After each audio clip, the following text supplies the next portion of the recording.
आप देख रहे हैं डेली न्यूज पर इस वक्त, और अब बारी आ गई आज की खास चर्चा की, जिसमें कि आज हम बात करने वाले हैं कि अरिथमेटिक्स बनाम केमिस्ट्री जो रही है, इसमें कौन सा भारी पड़ा है।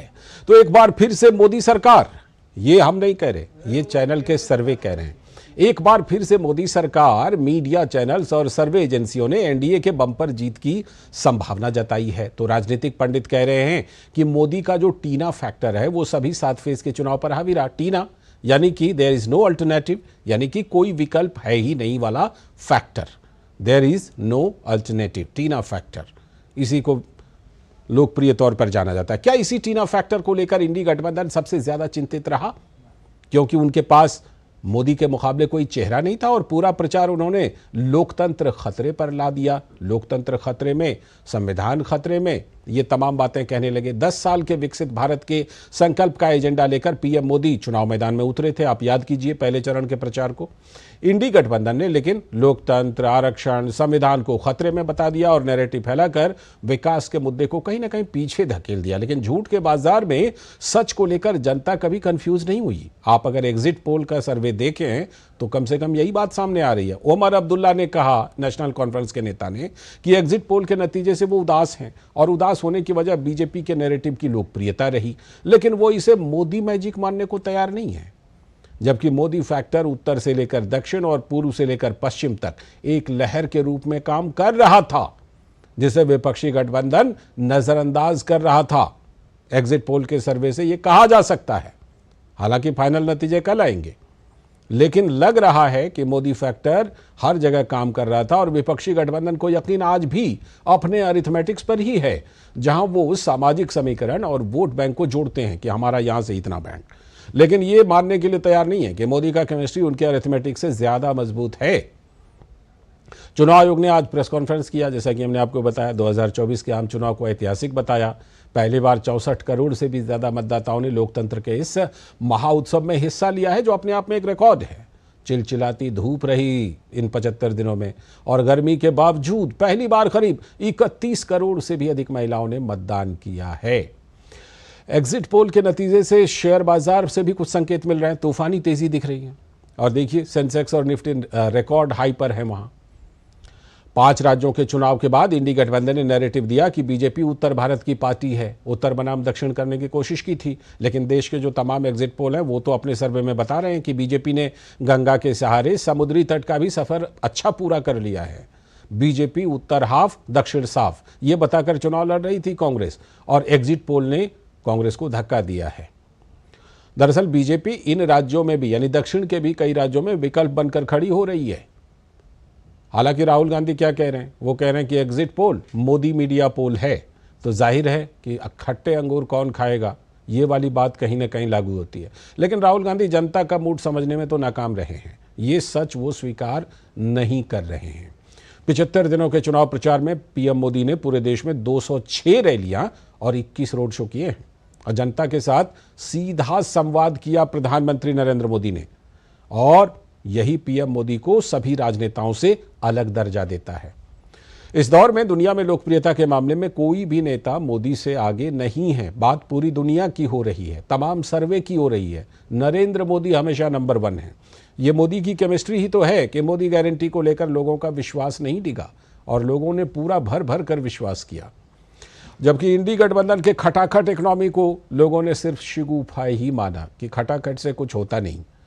लोगों ने भरोसा शायद नहीं किया। एग्जिट पोल के सर्वे ने मोदी ब्रांड को स्टैब्लिश किया है, लेकिन इसके अतिरिक्त कोई भी विपक्ष में अपने को ब्रांड बना नहीं सका है जो प्रधानमंत्री मोदी के बरक्स आकर के खड़ा हो पाए। तो सिर्फ मोदी विरोध के चुनाव प्रचार में विपक्ष उनके कार्यों की खामियां लोगों के बीच नहीं रख पाया, लोग उस पर भरोसा नहीं कर पाए। सिर्फ अफवाह का सहारा लेकर उनके इमेज को ध्वस्त करने की कोशिश की, लेकिन लगता है कोशिश कामयाब हुई नहीं। पीएम मोदी अपने तीसरे टर्म के लिए जन समर्थन की अपील कर रहे थे लगातार लोगों के बीच जाकर, तो वहीं विपक्ष मोदी को तानाशाह बता रहा था। कह रहे थे ये तानाशाह हो जाएंगे। एग्जिट पोल का नतीजा कितना सही कितना गलत ये फैसला तो कल होगा, लेकिन मोदी के विकास रथ को जनता रोक देगी, इसकी संभावना तो कम से कम बिल्कुल ही दिखाई नहीं पड़ रही है। तो कांग्रेस नेता राहुल गांधी ने कहा कि ये एग्जिट पोल नहीं है, ये तो मोदी मीडिया पोल है। इंडी गठबंधन को 295 सीटें मिलने जा रही हैं।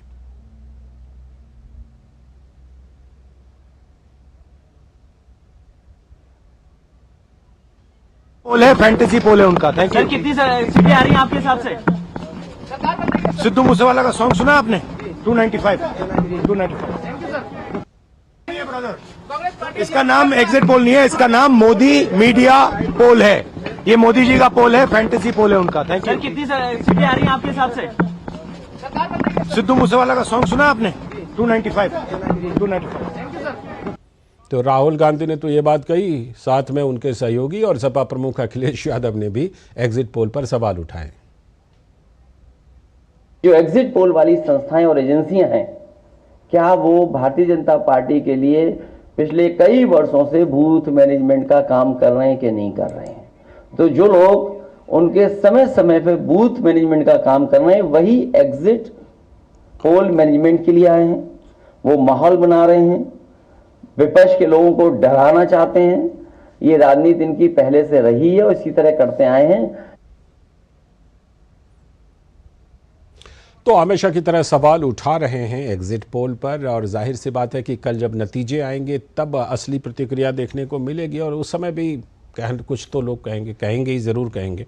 फिलहाल जो कह रहे हैं और जो होता हुआ दिख रहा है एग्जिट पोल के नतीजों को, सर्वे को लेकर के, उसमें ऐसा लग रहा है कि कहीं ना कहीं जो विपक्ष का अरिथमेटिक था उसके ऊपर प्रधानमंत्री मोदी का केमिस्ट्री भारी पड़ रहा है। अंतिम तौर पर कल पता चलेगा। लेकिन इसी पर आज बात करने के लिए हमारे साथ हमारे सलाहकार संपादक विनोद मिश्र जी जुड़ चुके हैं, और साथ में विजय कौशिक जी कांग्रेस के नेता जुड़े हुए हैं, और साथ में सिद्धार्थ यादव जी भी भारतीय जनता पार्टी के प्रवक्ता हमारे साथ जुड़ चुके हैं। बहुत बहुत स्वागत आप सभी का।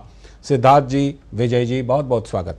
मैं चर्चा को विनोद जी के जरिए थोड़ा विस्तार देता हूं, फिर आप लोगों के पास आता हूं। विनोद जी, ये जो अरिथमेटिक बनाम केमिस्ट्री है, आपको किसी भी फेज में, जब चुनाव, क्योंकि ये चुनाव लंबा चला है, देखिए 2.5 महीने चला है, आपको किसी फेज में ऐसा लगा कि कहीं ना कहीं जो विपक्ष का अरिथमेटिक है वो कहीं केमिस्ट्री पर भारी तो नहीं पड़ रहा है, या पूरी तरह से आपको लगा कि लोग भी बिल्कुल साफ थे मतदाता इस चीज को लेकर के, और आपको भी लगा कि नहीं, ये पूरे 75 के दौरान ये केमिस्ट्री भारी रही?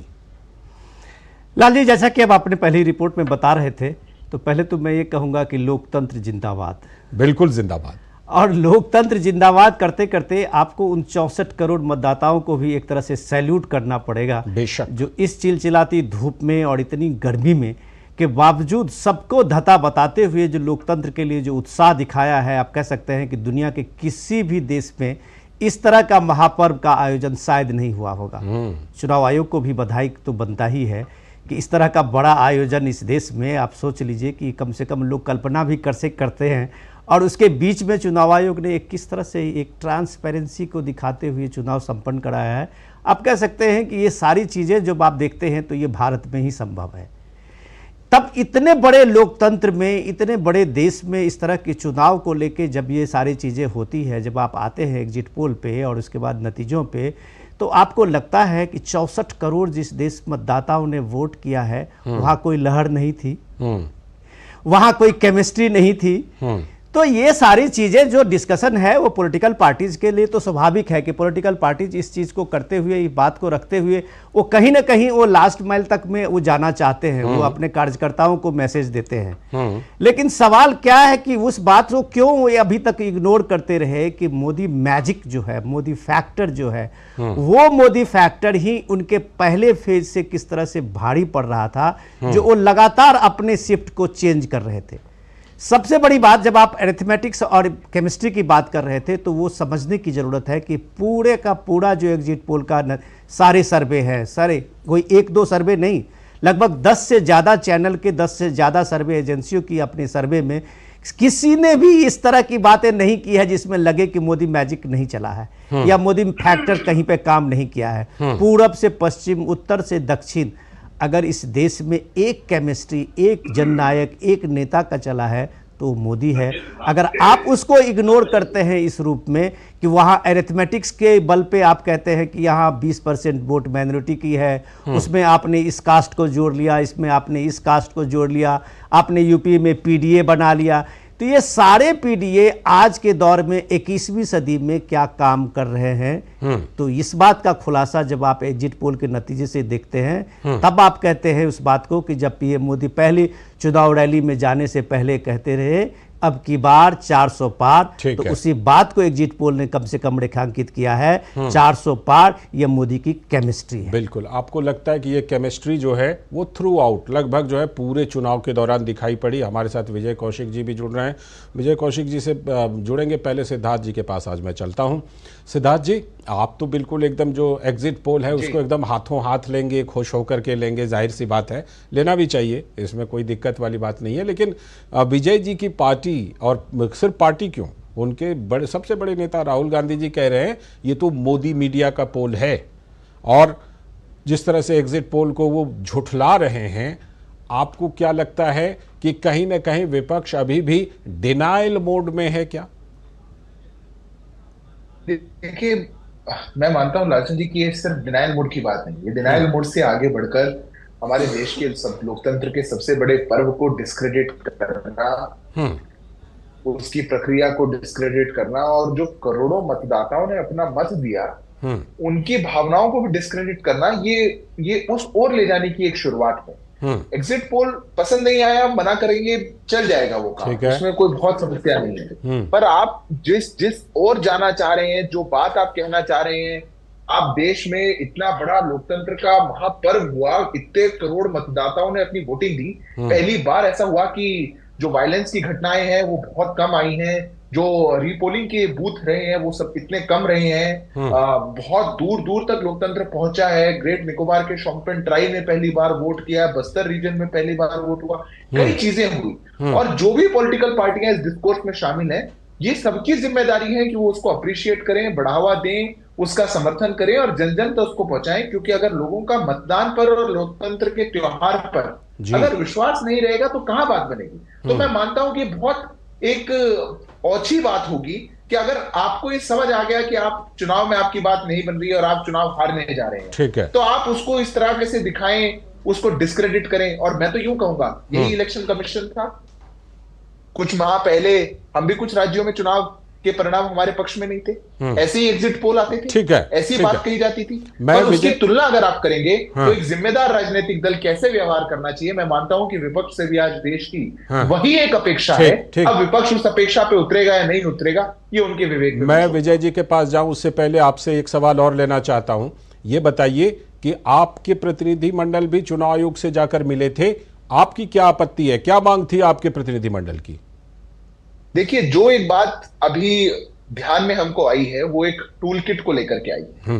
ऐसा ध्यान में आ रहा है लालचंद जी कि कुछ विदेशी फोर्सेज ने हमारे इस चुनाव के अंदर प्रयास किया कि सोशल मीडिया और इंफॉर्मेशन टेक्नोलॉजी के माध्यम पे वो कहीं ना कहीं चुनाव को प्रभाव करने का और मतदाताओं को इन्फ्लुएंस करने का, एक अनड्यू इन्फ्लुएंस करना, मैं तो उसको यूं कहूंगा, उसका एक प्रयास करें। उसके खिलाफ हमने इलेक्शन कमीशन में कहा है, क्योंकि इंफॉर्मेशन टेक्नोलॉजी का एक ऐसा दौर है, हमारी मांग है कि इसकी एक अच्छी जांच, गहरी जांच होनी चाहिए। और जो भी लोग बेशक होनी चाहिए, वो भारत से किन लोगों ने इनिशिएट किया और बाहर की कौन सी फोर्सेस थी, वो सबको जांच करके और इसके परिणाम आना चाहिए। ये लोकतंत्र के लिए एक बहुत बड़ा खतरा है। ठीक है, मैं लौटता हूं आपके पास और विजय जी के पास चलता हूं। विजय जी, ये तो बात समझ में आती है, देखिए विजय जी, कि आप एग्जिट पोल को स्वीकारें ना स्वीकारें, आपके पास अभी कुछ घंटे और बाकी हैं, आप चाहें तो एग्जिट पोल को नकार दें। लेकिन ये बात समझ में विजय जी नहीं आती कि ये मोदी मीडिया का पोल है।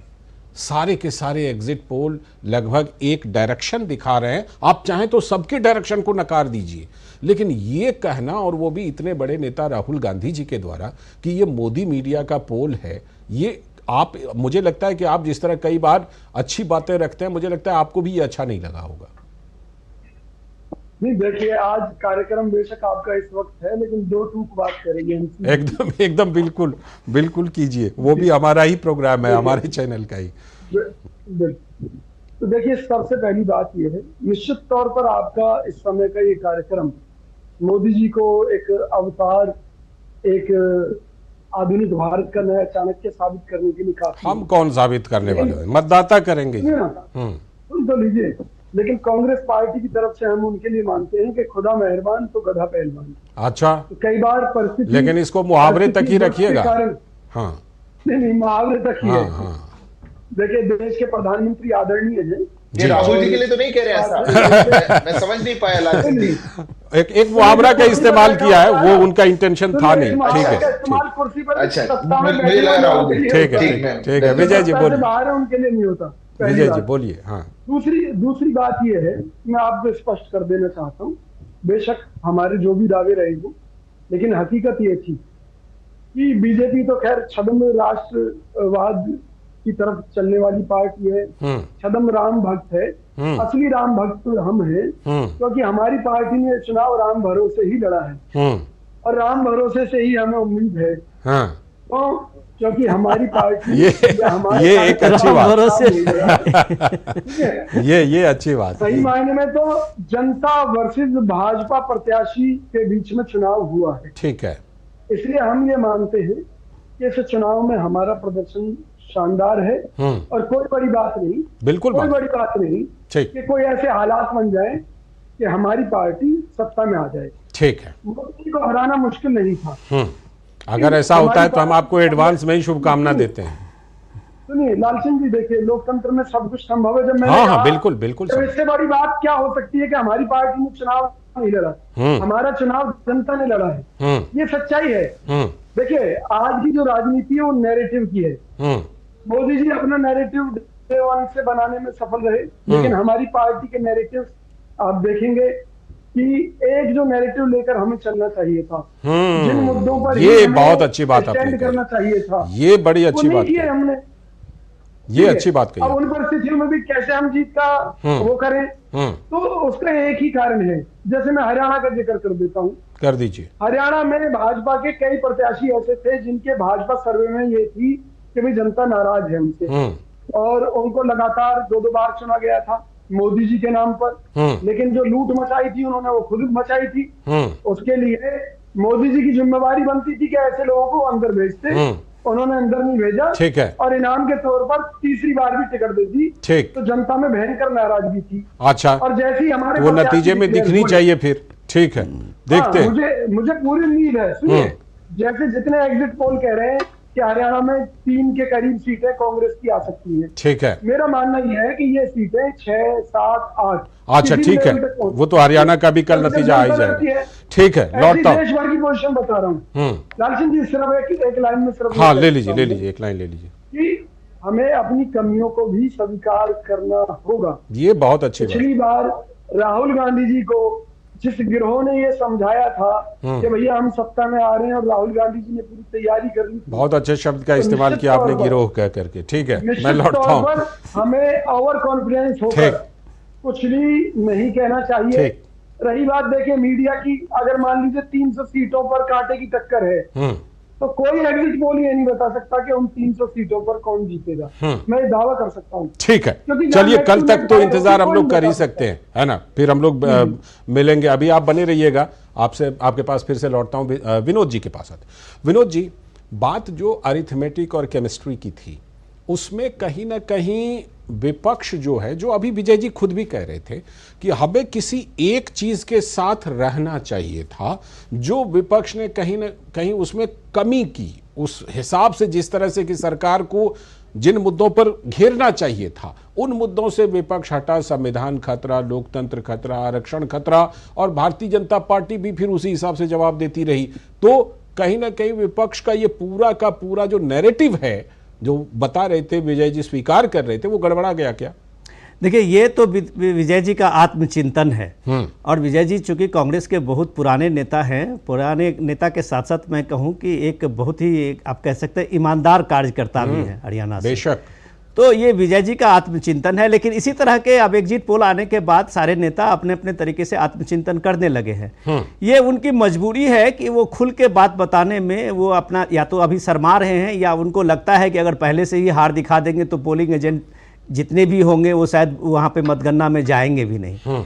तो ये लड़ाई सिर्फ पोस्चरिंग की है, जिसके लिए वो कांग्रेस पार्टी और सारे विपक्षी गठबंधन लड़ रहे हैं। उनको भी पता है कि रिजल्ट क्या आने वाला है।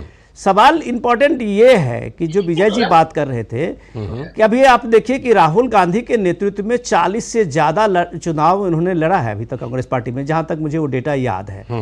पिछले आप 10 साल से देखिए कि लगातार राहुल गांधी के ही नेतृत्व में कांग्रेस पार्टी चुनाव लड़ती रही है, स्टेट से लेके और सेंटर तक में, आम चुनाव तक में।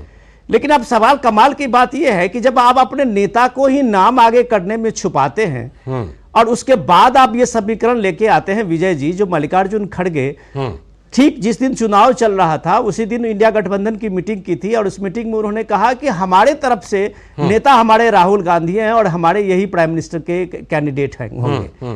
ये बात मल्लिकार्जुन खड़गे 75 दिन के चुनाव में भी किसी रैली में, कहीं प्रेस कॉन्फ्रेंस में 50 से ज्यादा प्रेस कॉन्फ्रेंस उन्होंने की थी, कह सकते थे तस्वीर साफ कर लेते लेकिन तो ज्यादा ये अच्छा मजबूरी क्या थी। अब उमर अब्दुल्ला का सुन लीजिए, वो भी इंडिया गठबंधन के एक मजबूत लीडर हैं और एक तरह से नेशनल कॉन्फ्रेंस को लीड करते हुए कश्मीर में चुनाव भी लड़ा है।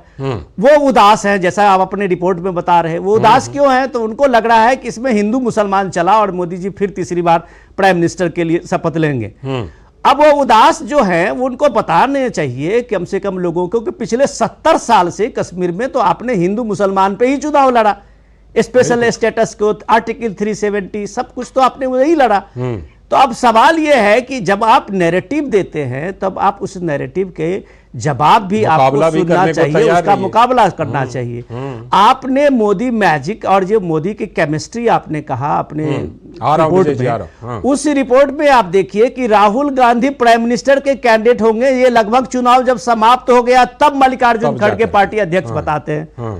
जयराम रमेश कहते हैं हम तो 48 घंटे में प्राइम मिनिस्टर ले आएंगे। अरे भाई, ये देश जिसमें 97 करोड़ मतदाता हैं, 140 करोड़ के देश में प्राइम मिनिस्टर ऐसे कैजुअल चुने जाएंगे तो फिर आप देश का भविष्य सोच लीजिए। सही बात है। और तो ये जनता की समझदारी है कि आपके खटाखट इकोनॉमी को धत्ता बताते हुए, आपके सारे जो सोशल कॉम्बिनेशन को एक तरह से इग्नोर करते हुए जो मोदी गारंटी है, मोदी की जो विकास अभियान है उस पर मुहर लगाई है। 64 करोड़ किसी देश मतदाता किसी देश का अगर मतदान कर रहा है इस विषम परिस्थिति में, तो आप उसको लहर से इनकार नहीं कर सकते। इसको अभी भी मान लीजिए ये मोदी लहर थी। विजय जी, एक तरफ मोदी का जो जलवा है जिसे मोदी मैजिक कहते हैं, मोदी की गारंटी जैसी चीजें थी, प्रधानमंत्री मोदी का चेहरा था, अच्छा होता कि आप लोग भी कोई एक विश्वसनीय चेहरा सामने लेकर आते,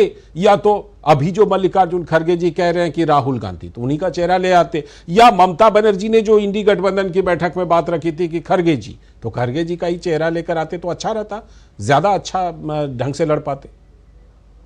देखिए लालचंद जी, जैसा कि मैंने कहा कि माननीय नरेंद्र मोदी जी को चुनाव में हराना कोई बड़ी चीज नहीं थी हमारी पार्टी के लिए, बशर्ते सबसे पहला कदम ये होता कि हमारी पार्टी अपने दम पर देश भर में चुनाव लड़ती। गठबंधन करके हमारी पार्टी ने बहुत से मोर्चों पर अपने पैरों पर कुल्हाड़ी ही मारी है।